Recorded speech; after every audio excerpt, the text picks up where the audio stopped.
Well, I believe this. I believe we put out a team statement for a reason, and I stick by that, and I stand by that statement. Of equality, of love, of unity, and I think that's the important part right here and right now. And really, anything in addition to that for us is we've got to get our focus on our team and the Atlanta Falcons at this point. That's really a question for them. At this point, again, we are focused on the Atlanta Falcons, and what's going to happen this weekend is what's going to happen. I don't have a crystal ball, unfortunately.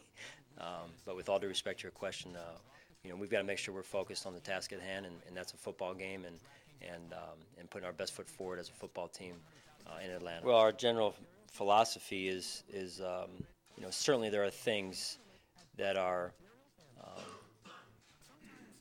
bigger than the game of football. So I recognize that.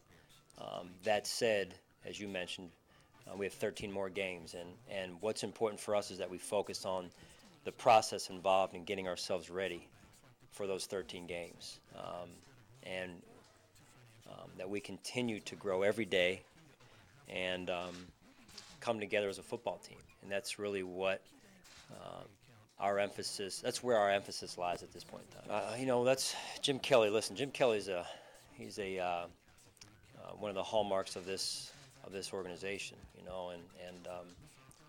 he's an alum of this organization, this football team, and so I don't at this point see that. Well, it says that they're resilient and that they care about that they care and they care about the results that we're getting, but more importantly, they care about the process and earning the right to win. They spend an incredible amount of time in here, in the building, working on film, spending time together, communicating.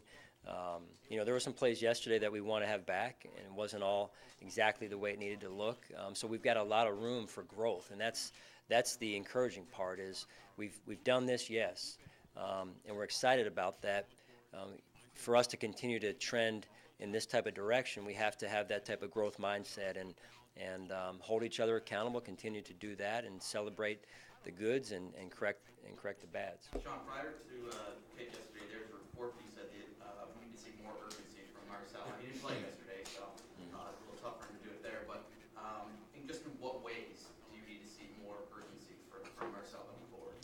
Just generally speaking, just like our entire football team, there's things that we're doing well, like I mentioned with the defense. There's things that we can improve on, and I would say the same thing again with respect to Marcel. Same thing with myself. There's things that I feel like I did well yesterday. There's some things that I can improve on, and that's really, if you take the right approach, you take the right mindset, you continue to get better every day, every week, and every game, and that's the goal, short and long term, and that's how you sustain success. And that's what I thought. Rick and the offensive staff put a great game plan together, and then the offense executed, and that was key. We had some down the field throws that we executed well on. We moved the pocket a little bit at times, sometimes successfully, sometimes not successfully. But that was good identity football right there.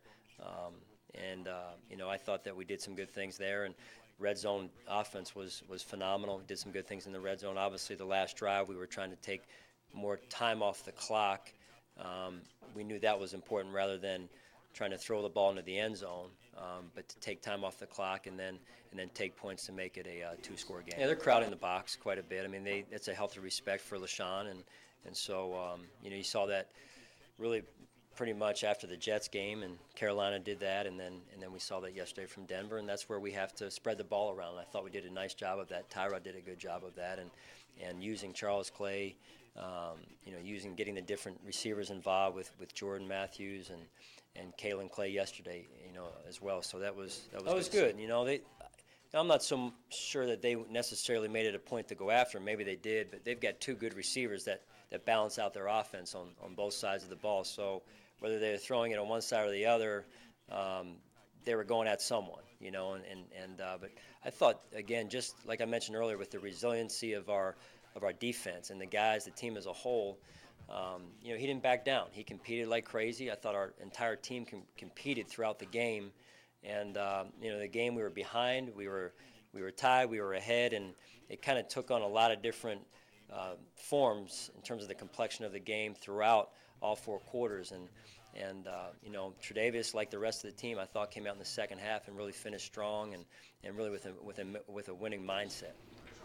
Yeah, it was great to see. I feel like he's in a good rhythm, and you know, really the operation between Reed with the snap and Colton, and then with Steven, the relationship that they've been able to form over, again, a short amount of time has been really fun to watch. And they really feed off of one another.